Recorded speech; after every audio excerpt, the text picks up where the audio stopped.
Hi friends, welcome back to our channel Udayas Andhra foods.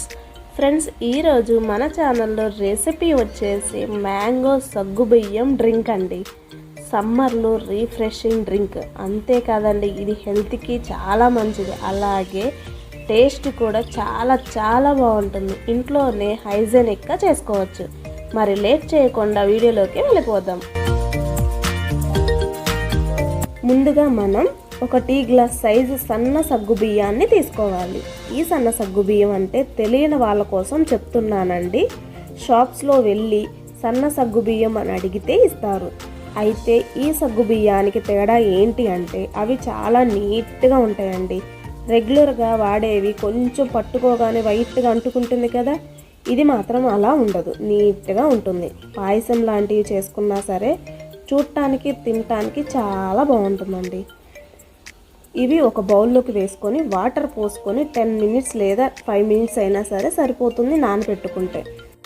అలాగే మరో బౌల్లో 2-3 స్పూన్స్ సబ్జా గింజలను కూడా వాటర్ పోసుకొని 5 మినిట్స్ అయినా సరే నానబెట్టుకోండి. ఇవి 2 నానబెట్టడానికి పక్కన పెట్టుకొని ఇప్పుడు ఒక బౌల్లో 1/2 లీటర్ చిక్కటి పాలను తీసుకొని బాగా మరకపెట్టుకోవాలండి.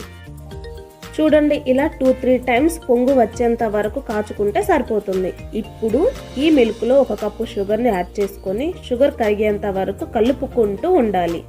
ఇప్పుడు 2-3 టేబుల్ స్పూన్ కస్టర్డ్ పౌడర్ని ఒక బౌల్లో వేసుకొని కొన్ని మిల్క్ పోసుకొని గడ్డలు లేకుండా నీట్గా కలిపిన తర్వాత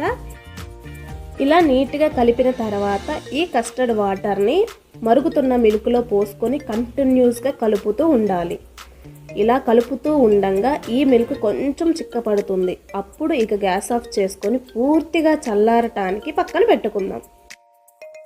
ఇప్పుడు మరో బౌల్ తీసుకొని 2 గ్లాసులు వాటర్ పోసుకొని వాటర్ బాగా మరిగిన తర్వాత మనం ముందుగా మ్యారినేట్ చేసి పెట్టుకున్న సగ్గుబియ్యాన్ని తీసుకొని ఉడుకుతున్న వాటర్లో ఈ సగ్గుబియ్యాన్ని వేసి అడుగు అంటుకోకుండా కలుపుతూ సగ్గుబియ్యం ఉడికిందో లేదో చెక్ చేసుకుంటూ ఉండండి.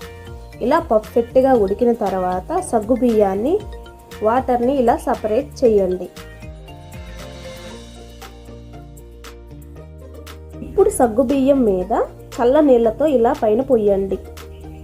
ఇలా చెయ్యడం వలన సగ్గుబియ్యంలో ఉండే వేడి వలన ఓవర్గా కుక్ అవ్వి అతుక్కోకుండా ఉంటుంది. ఈ సగ్గుబియ్యాన్ని కూడా పక్కన పెట్టుకుందాం. ఇప్పుడు ఒక మిక్స్ జార్ తీసుకొని దానిలో చల్లారిన కస్టర్డ్ మిల్క్ను పోసుకొని అందులో కొన్ని బాగా పండిన మామిడి ముక్కలను వేసి ఫైన్గా గ్రైండ్ చేయాలి. ఒక బౌల్ తీసుకొని గ్రైండ్ చేసిన మ్యాంగో కస్టర్డ్ మిల్క్ పోసుకోవాలి. ఇప్పుడు దీనిలో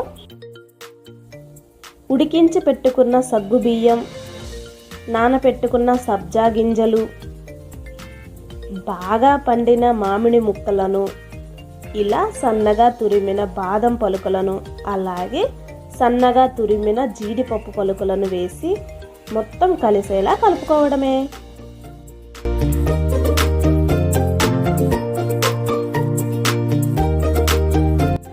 చూడండి ఎంత కలర్ఫుల్గా ఉందో కదా. టేస్ట్ కూడా చాలా బాగుంటుందండి. ఎవరికైనా పెట్టినా సరే ఇష్టంగా కడుపు నిండా తిని హ్యాపీగా ఫీల్ అవుతారు. మీరు కూడా తప్పకుండా ట్రై చేసి టేస్ట్ ఎలా ఉందో నాతో షేర్ చేసుకోండి. ఈ వీడియో మీకు నచ్చినట్లయితే తప్పకుండా లైక్ చేయండి. ఇలాంటి మరెన్నో టేస్టీ రెసిపీస్ కోసం మన ఛానల్ని సబ్స్క్రైబ్ చేసుకోండి. అలాగే మీ ఫ్రెండ్స్ అండ్ ఫ్యామిలీ మెంబర్స్కి షేర్ చేయండి. Thanks for watching this video.